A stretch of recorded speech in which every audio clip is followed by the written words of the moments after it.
ನಮಸ್ಕಾರ ಸ್ನೇಹಿತರೆ.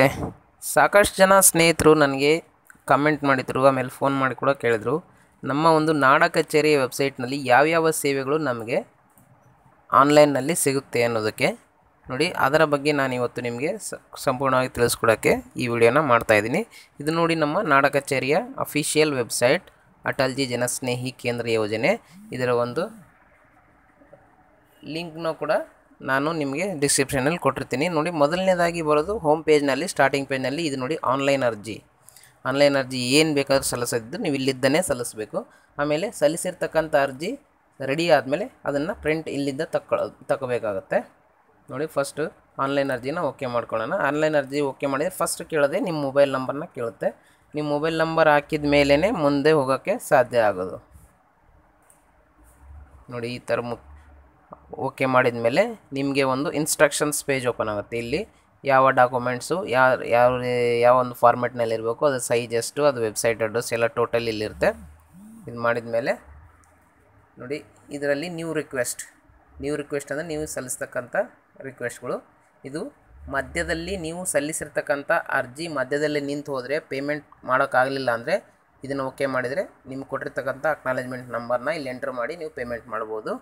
ಆಮೇಲೆ ನೀವು ಆಲ್ರೆಡಿ ಸಲ್ಲಿಸ್ತಕ್ಕಂಥ ಸರ್ಟಿಫಿಕೇಟ್ಗೆ ಅಡ್ರೆಸ್ ಏನಾದರೂ ಚೇಂಜ್ ಮಾಡಿದರೆ ಅಕ್ನಾಲೇಜ್ಮೆಂಟ್ ನಂಬರ್ ಹಾಕಿ ಒಂದು ಅಡ್ರೆಸ್ನ ಚೇಂಜ್ ಮಾಡ್ಬೋದು. ಆಮೇಲೆ ಇಲ್ಲಿದ್ದ ಒಂದು ಆಲ್ರೆಡಿ ಅರ್ಜಿ ಸಲ್ಲಿಸ್ತಕ್ಕಂಥ ಸರ್ಟಿಫಿಕೇಟ್ ಯಾವ ಸ್ಥಿತಿಯಲ್ಲಿದೆ ಅನ್ನೋದನ್ನು ಚೆಕ್ ಮಾಡ್ಬೋದು. ಇದು ಪ್ರಿಂಟೌಟ್ ಡೂಪ್ಲಿಕೇಟ್ ಅಂದರೆ ಅಪ್ಲಿಕೇಶನ್ ಅಕ್ನಾಲೇಜ್ಮೆಂಟ್ನ ಪ್ರಿಂಟೌಟ್ ತೆಗೆಯೋದು. ಫಸ್ಟ್ ಈಗ ನ್ಯೂ ರಿಕ್ವೆಸ್ಟ್ಗೆ ಹೋಗೋಣ. ಮೊದಲನೇದು ಏನಪ್ಪ ಅಂದರೆ ರೈತರಿಗೆ ನೀಡ್ತಕ್ಕಂಥ ಸೇವೆಗಳು, ಅವರ ಒಂದು ಭೂಮಿಗೆ ಸಂಬಂಧಿಸಿರ್ತಕ್ಕಂಥ ಎಲ್ಲ ಸೇವೆಗಳು ಅಗ್ರಿ ಸರ್ವಿಸಸ್ನಲ್ಲಿ ಬರುತ್ತೆ. ಎರಡನೇದು ಬಂದ್ಬಿಟ್ಟು caste certificate, caste income, SC ST OBC general ಎಲ್ಲದು ಇದರಲ್ಲಿ ಬರುತ್ತೆ. ಆಮೇಲೆ ಮೂರನೇದು ಫ್ಯಾಮ್ಲಿ ಟ್ರೀ ಅಂದರೆ ವಂಶವೃಕ್ಷ. ನಾಲ್ಕನೇದು ಹೈದರಾಬಾದ್ ಕರ್ನಾಟಕ 371J ಸರ್ಟಿಫಿಕೇಟ್ನ ಪಡೆಯೋದಕ್ಕೆ ಅರ್ಜಿ ಸಲ್ಲಿಸ್ಬೋದು. ಐದನೇದು ಇನ್ಕಮ್ ಸರ್ಟಿಫಿಕೇಟ್, ಕ್ಯಾಸ್ಟ್ ಅಲ್ಲದೆ ಕೇವಲ ಇನ್ಕಮ್ ಸಲ್ಲಿಸ್ಬೇಕಂದ್ರೆ ಇಲ್ಲಿದ್ದ. ಆಮೇಲೆ ಇದು ಲಿವಿಂಗ್ ಅಂದರೆ ಜೀವಂತವಾಗಿರ್ತಕ್ಕಂಥ ಬಗ್ಗೆ ದೃಢೀಕರಣ. ಮೈನಾರಿಟಿ ಅಂದರೆ ಮುಸ್ಲಿಂ, ಸಿಖ್, ಜೈನ್, ಬುದ್ಧ ಅವರಿಗೆ ನೀಡ್ತಕ್ಕಂಥ ಒಂದು ಸರ್ಟಿಫಿಕೇಟ್. ಏಳನೇದು ಬಂದ್ಬಿಟ್ಟು ಎಂಟನೇದು ವಾಸಸ್ಥಳ ನಿವಾಸಿ ದೃಢೀಕರಣ ಪತ್ರ ಅಂತಾರೆ ಅದು. 9ನೇದು OBC ಸರ್ಟಿಫಿಕೇಟ್ ಅಂದರೆ other backward caste certificate. Next ಬಂದ್ಬಿಟ್ಟು ಪಾಪ್ಯುಲೇಷನ್ ಸರ್ಟಿಫಿಕೇಟ್ ಅಂದರೆ ಜನಸಂಖ್ಯಾ ಸರ್ಟಿಫಿಕೇಟ್. ನಿಮ್ಮ ಒಂದು ಜಿಲ್ಲೆಯಲ್ಲಿ, ತಾಲೂಕಿನಲ್ಲಿ ಅಥವಾ ನಿಮ್ಮ ಒಂದು ನಗರದಲ್ಲಿ ಎಷ್ಟು ಜನಸಂಖ್ಯೆ ಇದ್ದಾರೆ ಅನ್ನೋದಕ್ಕೆ ನೀವು ದೃಢೀಕರಣ ಕೇಳಿದರೆ ತಹಸೀಲ್ ಆಫೀಸ್ನಿಂದ ಕೊಡ್ತಕ್ಕಂಥ ಒಂದು certificate. Next no government job ಅಂದರೆ ನಮಗೆ ಒಂದು ಫ್ಯಾಮಿಲಿಗೆ ಗೌರ್ಮೆಂಟ್ ಜಾಬ್ ಇಲ್ಲ ಅನ್ನೋದಕ್ಕೆ ನೀಡ್ತಕ್ಕಂಥ ಸರ್ಟಿಫಿಕೇಟು. ನೆಕ್ಸ್ಟು ನಿರುದ್ಯೋಗಿ ಸರ್ಟಿಫಿಕೇಟ್, ಗೌರ್ಮೆಂಟ್ ಜಾಬ್ ಅಥವಾ ಯಾವುದೇ ಜಾಬ್ ಇಲ್ಲ ಅಂತ ನೀಡ್ತಕ್ಕಂಥ ಸರ್ಟಿಫಿಕೇಟ್. ಕೊನೆಯದಾಗಿ ವಿಧವಾ ಸರ್ಟಿಫಿಕೇಟ್ ಅಥವಾ ಮತ್ತೆ ಮ್ಯಾರೇಜ್ ಆಗಿಲ್ಲ ಅನ್ನೋದಕ್ಕೆ ನೀಡ್ತಕ್ಕಂಥ ಸರ್ಟಿಫಿಕೇಟು. ನಾವಿವತ್ತು ನಿಮಗೆ ರೆಸಿಡೆನ್ಸ್ ಅಥವಾ ವಾಸಸ್ಥಳ ಸರ್ಟಿಫಿಕೇಟ್ನ ಹೇಗೆ ಅಪ್ಲೈ ಮಾಡೋದು ಅನ್ನೋದನ್ನು ಈ ಮುಖಾಂತರ ತೋರಿಸ್ತಾ ಇದ್ದೀನಿ. ನೋಡಿ, ಮೊದಲನೇದು ನಿಮಗೆ ಕನ್ನಡದಲ್ಲಿ ಬೇಕಂದರೆ ಕನ್ನಡದಲ್ಲಿ ಕ್ಲಿಕ್ ಮಾಡಿ, ಇಂಗ್ಲೀಷ್ನಲ್ಲಿ ಬೇಕಂದರೆ ಇಂಗ್ಲೀಷ್ನಲ್ಲಿ ಕ್ಲಿಕ್ ಮಾಡಿ. ಅದಾದಮೇಲೆ ವಾಸಸ್ಥಳ ಪ್ರಮಾಣ ಪತ್ರನ ಓಕೆ ಮಾಡ್ಕೊಳ್ಳಿ. ವಾಸಸ್ಥಳ ಪ್ರಮಾಣ ಪತ್ರ ಓಕೆ ಮಾಡ್ಕೊಂಡ್ಮೇಲೆ ಮೊದಲನೇದಾಗಿ ನಿಮ್ಮ ಜಿಲ್ಲೆ ಸೆಲೆಕ್ಟ್ ಮಾಡ್ಕೊಳ್ಳಿ, ನಿಮ್ಮ ಒಂದು ತಾಲೂಕು ಸೆಲೆಕ್ಟ್ ಮಾಡ್ಕೊಳ್ಳಿ. ನೀವು ಗ್ರಾಮೀಣ ಪ್ರದೇಶದಾಗಿದ್ದರೆ ಹಾಗೆ ಇರಲಿ, ನಗರ ಆಗಿದ್ದಂದರೆ ನಗರ ಕ್ಲಿಕ್ ಮಾಡಿದರೆ ವಾರ್ಡ್ ನಂಬರ್ ಬರುತ್ತೆ, ಗ್ರಾಮೀಣ ಆಗಿದ್ದರೆ ಹೋಬಳಿ ಬರುತ್ತೆ, ಹೋಬಳಿ ಸೆಲೆಕ್ಟ್ ಮಾಡ್ಕೊಳ್ಳಿ. ಆಮೇಲೆ ನೆಕ್ಸ್ಟು ನಿಮ್ಮ ಒಂದು ಗ್ರಾಮ ಸೆಲೆಕ್ಟ್ ಮಾಡ್ಕೊಳ್ಳಿ. ನೆಕ್ಸ್ಟ್ ಉಪಗ್ರಾಮ ಅಥವಾ ಏರಿಯಾ ಇದ್ದರೆ ಅದನ್ನು ಸೆಲೆಕ್ಟ್ ಮಾಡ್ಕೊಳ್ಳಿ. ನೆಕ್ಸ್ಟು ನಿಮ್ಮ ಅರ್ಜಿ ಶ್ರೀ ಇದ್ದರೆ ಶ್ರೀ, ಹೆಣ್ಮಕ್ಳಾಗಿದ್ದರೆ ಶ್ರೀಮತಿ ಹಾಕಿ. ನೆಕ್ಸ್ಟ್ ಒಂದು ಅರ್ಜಿದಾರರ ಹೆಸರು, ಅವರ ತಂದೆ ಹೆಸರು, ತಾಯಿ ಹೆಸರು, ಅವರ ವಿಳಾಸ, ಪಿನ್ ಕೋಡು, ಅವರ ID proof number, Aadhaar card, voter ID, passport ಯಾವುದಿದ್ರೂ ಕೂಡ ಹಾಕ್ಬೋದು. ಆಮೇಲೆ ಇಲಾಖೆ ಕಂದಾಯ ಇಲಾಖೆನೇ ಬರುತ್ತೆ. ಆಮೇಲೆ ಈ ಸಂಸ್ಥೆ ಏನು ಬೇಕಾಗಿಲ್ಲ, ಸಂಸ್ಥೆ ನಂಗೆಲ್ಲಿ ನೀವು. ಆಮೇಲೆ ಇದರಲ್ಲಿ ಎಷ್ಟು ವರ್ಷದಿಂದ ವಾಸ ಆಗಿದ್ದೀರಿ ಅನ್ನೋದು, ಎಷ್ಟು ವರ್ಷ ಎಷ್ಟು ತಿಂಗಳಿಂದ ಇದ್ದೀರಿ. ಆಮೇಲೆ ಇದು ಸರ್ಟಿಫಿಕೇಟ್ ನಿಮಗೆ ಯಾವುದಕ್ಕೆ ಬೇಕು, ಸರ್ಕಾರಿ ಸೌಲಭ್ಯಕ್ಕಂತೆ ನಾನು ಹಾಕ್ತಾಯಿದ್ದೀನಿ. ನೋಡಿ, ಇಷ್ಟಾದಮೇಲೆ ನೀವೊಂದು ಡಾಕ್ಯುಮೆಂಟ್ಸ್ನ ಅಪ್ಲೋಡ್ ಮಾಡಬೇಕಾಗುತ್ತೆ. ಅಪ್ಲೋಡ್ ಮಾಡೋದು ಹೇಗಪ್ಪ ಅಂತಂದರೆ ನಾನು ನಿಮಗೆ ಇವಾಗ ತೋರಿಸ್ಕೊಡ್ತೀನಿ. ನೋಡಿ ಅಪ್ಲೋಡ್ನ ಓಕೆ ಮಾಡಿದರೆ ಈ ಥರ ಬಾರ್ ಓಪನ್ ಆಗುತ್ತೆ. ಇಲ್ಲಿ ನೋಡಿ ಫಸ್ಟ್ ಏನಿದೆ ಅಡ್ರೆಸ್ ಪ್ರೂಫು ಇದು ಇಂಪಾರ್ಟೆಂಟ್, ಇದು ಆಮೇಲೆ ಈ ಕೆಳಗಡೆ ಇದು ಐ ಡಿ ಪ್ರೂಫ್, ಎರಡನ್ನು ಕಂಪಲ್ಸರಿಯಾಗಿ ನೀವು ಅಪ್ಲೋಡ್ ಮಾಡಲೇಬೇಕು.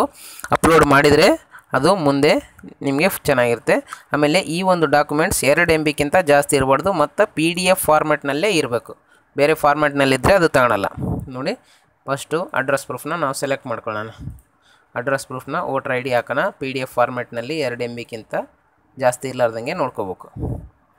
ಅದು ಹೇಗಪ್ಪ ಮಾಡೋದು? 2 MB ಸೈಜ್ ದೊಡ್ಡದಿದೆ ಸರ್ ನಮ್ಮದಂದರೆ ಆನ್ಲೈನಲ್ಲಿ ಸಾಕಷ್ಟು ಆನ್ಲೈನ್ ವೆಬ್ಸೈಟ್ಗಳು ಇದರ ಇದೆ ನೋಡಿ. ನೀವು ಗೂಗಲ್ನಲ್ಲಿ ಹೋಗಿ ಫೋಟೋ ರೀಸೈಜರ್ ಅಂತ ಹೇಳಿದ್ರೆ ಈ ಥರ ಒಂದು ಲೀಸ್ಟ್ ಓಪನ್ ಆಗುತ್ತೆ ನೋಡಿ. ಇದು ಫಸ್ಟ್ನೇದು, ಹೆಚ್ಚಾಗಿ ನಾನು ಇದನ್ನೇ ಯೂಸ್ ಮಾಡೋದು. ಇದರಲ್ಲಿ ಹೋಗಿ ನಿಮ್ಮ ಫೋಟೋನ ಅಪ್ಲೋಡ್ ಮಾಡಿ ನಿಮ್ಗೆ ಎಷ್ಟು ಸೈಜ್ ಬೇಕೋ ಆ ಸೈಜ್ ಮಾಡ್ಕೊಂಡ್ರೆ ಓಕೆ ಆಗುತ್ತೆ ನೋಡಿ. ಫೋಟೋ ಅಪ್ಲೋಡೆಡ್ ಆಯಿತು, ಫೈಲ್ ಅಪ್ಲೋಡೆಡ್ ಅಂತ ಬಂತು ಸಕ್ಸಸ್ಫುಲಿ. ನೆಕ್ಸ್ಟ್ ಐ ಡಿ ಪ್ರೂಫ್ನ ನಾವು ಮಾಡೋಣ. ಐ ಡಿ ಪ್ರೂಫಿಗೆ ಆಧಾರ್ ಕಾರ್ಡ್ ನಂಬರ್ ಹಾಕೋಣ, ಹಾಕಿ ಅಪ್ಲೋಡ್ ಮಾಡೋಣ. ಅಪ್ಲೋಡ್ ಮಾಡಿದ ಮೇಲೆ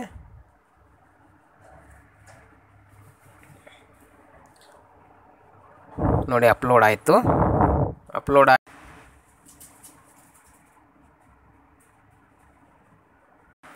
ನೋಡಿ ಇವಾಗ ಎಲ್ಲ ಆಯಿತು. ಇವಾಗ ಸೇವ್ ಮಾಡಿದರೆ ನೆಕ್ಸ್ಟು ನಿಮಗೆ ಸೇವ್ ಆಗಿ ಮುಂದೆ ಹೋಗುತ್ತೆ.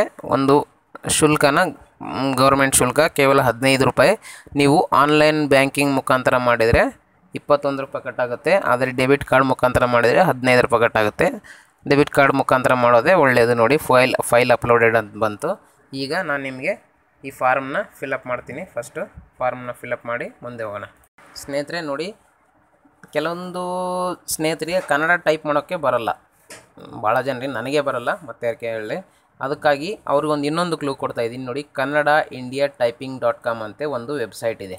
ಇದರಲ್ಲಿ ನೀವು ಏನು ಮಾಡೋದಂದರೆ ಕೇವಲ ನಿಮ್ಮ ಒಂದು ಹೆಸರನ್ನ ಇಂಗ್ಲೀಷ್ನಲ್ಲಿ ಟೈಪ್ ಮಾಡಿದರೆ ಅದು ನಿಮಗೆ ಕನ್ನಡದಲ್ಲಿ ಕನ್ವರ್ಟ್ ಮಾಡುತ್ತೆ. ಕನ್ನಡದಲ್ಲಿ ಕನ್ವರ್ಟ್ ಮಾಡಿ ನಿಮ್ಗೆ ಯಾವ್ದು ಬೇಕೋ ಆ ಥರ ಕನ್ವರ್ಟ್ ಮಾಡಿ ತೋರಿಸುತ್ತೆ. ಹಾಗಾಗಿ ಈ ಒಂದು ವೆಬ್ಸೈಟ್ ಅಡ್ರೆಸ್ನ ಕೂಡ ನಾನು ಡಿಸ್ಕ್ರಿಪ್ಷನಲ್ಲಿ ಹಾಕಿರ್ತೀನಿ. ದಯವಿಟ್ಟು ತಾವು ಇದರದ ಲಾಭ ಕೂಡ ಪಡ್ಕೊಳ್ಳಿ. ನೋಡಿ ಮೊದಲು ನಾನೀಗ ಎಲ್ಲ ಅಪ್ಲೋಡ್ ಮಾಡ್ತೀನಿ. ನೋಡಿ ನಾವೆಲ್ಲ ಫಾರ್ಮ್ನ ಈಗ ಫಿಲಪ್ ಮಾಡಿ ಆಗಿದೆ.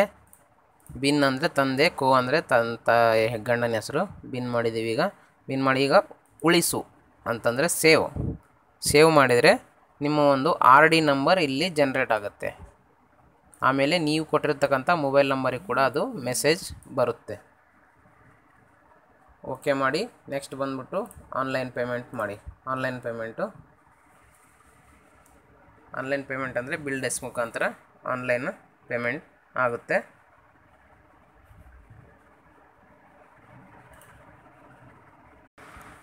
ನೋಡಿ ನಮಗೆ ಒಂದು OTP ಬರುತ್ತೆ ಮೊಬೈಲ್ಗೆ. ಆ OTPನ ಇಲ್ಲಿ ಎಂಟ್ರ್ ಮಾಡಬೇಕು. ಎಂಟ್ರ್ ಮಾಡಿದರೆ ನೋಡಿ ಕೇವಲ 15 ರೂಪಾಯಿ 3 ಪೈಸೆ ಮಾತ್ರ ಕಟ್ಟಾಗುತ್ತೆ. ನೀವು ಇಂಟರ್ನೆಟ್ ಬ್ಯಾಂಕಿಂಗ್ ಮುಖಾಂತರ ಮಾಡಿದರೆ 21 ರೂಪಾಯಿ ಕಟ್ಟಾಗುತ್ತೆ. ನೋಡಿ ಡೆಬಿಟ್ ಕಾರ್ಡ್ ಮುಖಾಂತರ ಮಾಡ್ತಾಯಿದ್ದೀನಿ. 15 ರೂಪಾಯಿ 3 ಪೈಸೆ ಆಗುತ್ತೆ. ಮತ್ತು ಕಂಟಿನ್ಯೂ ಮಾಡಿ. ನೋಡಿ ಟ್ರಾನ್ಸಾಕ್ಷನ್ ಸಕ್ಸಸ್ಫುಲ್ ಅಂತ ಬಂತು. ಪ್ರಿಂಟ್ ಅಪ್ಲಿಕೇಶನ್ ಅಕ್ನಾಲೇಜ್ಮೆಂಟ್ ಅಂತಿದೆ. ಇದನ್ನು ನೋಡಿ ಸಂಪೂರ್ಣವಾಗಿ ಇಲ್ಲಿರುತ್ತೆ. ನೀವು ಈ ಒಂದು ಅಪ್ಲಿಕೇಶನ್ನ ಪ್ರಿಂಟೌಟ್ ತಗೊಂಡು ಇಟ್ಕೋಬೋದು ಅಷ್ಟೇ. ಇದಕ್ಕೇನು ಮಾಡೋಂಗಿಲ್ಲ. ಇದನ್ನೇನು ಮತ್ತೇನು ಮಾಡೋದು ಸರ್ ಅಂತ ನೀವು ನನಗೆ ಕೇಳಬೇಡಿ. ದಯವಿಟ್ಟು ಇದನ್ನು ಕೇವಲ ಪ್ರಿಂಟ್ ತೆಗೆದು ನಿಮ್ಮ ಹತ್ರ ಇಟ್ಕೊಳ್ಳಿ. ಅಷ್ಟೇ. ನೋಡಿ ಇದು ಒಂದು ಪ್ರೋಸೆಸ್ಸು. ಹಾಗಾಗಿ ನೀವು ಈ ಒಂದು ನಾಡ ಕಚೇರಿಯ ವೆಬ್ಸೈಟ್ನ ಸಂಪೂರ್ಣ ಲಾಭನ ಪಡ್ಕೊಳ್ಳಿ ಅಂತ ಈ ಮುಖಾಂತರ ತಮಗೆ ಹೇಳ್ತಾ ಇದ್ದೀನಿ. ಧನ್ಯವಾದಗಳು. ಮತ್ತೊಮ್ಮೆ ನಮ್ಮ ಚಾನಲ್ನ ಇದುವರೆಗೂ ತಾವು ಸಬ್ಸ್ಕ್ರೈಬ್ ಮಾಡಿಲ್ಲ ಅಂದರೆ ಸಬ್ಸ್ಕ್ರೈಬ್ ಮಾಡಿ, ನಮ್ಮ ವಿಡಿಯೋಗಳನ್ನು ಶೇರ್ ಮಾಡಿ, ನಿಮ್ಮ ಸ್ನೇಹಿತರ ಹತ್ತಿರ ಹಾಗೂ ನಮಗೆ ಸಪೋರ್ಟ್ ಮಾಡಿ. ಧನ್ಯವಾದಗಳು. ನಮಸ್ಕಾರ.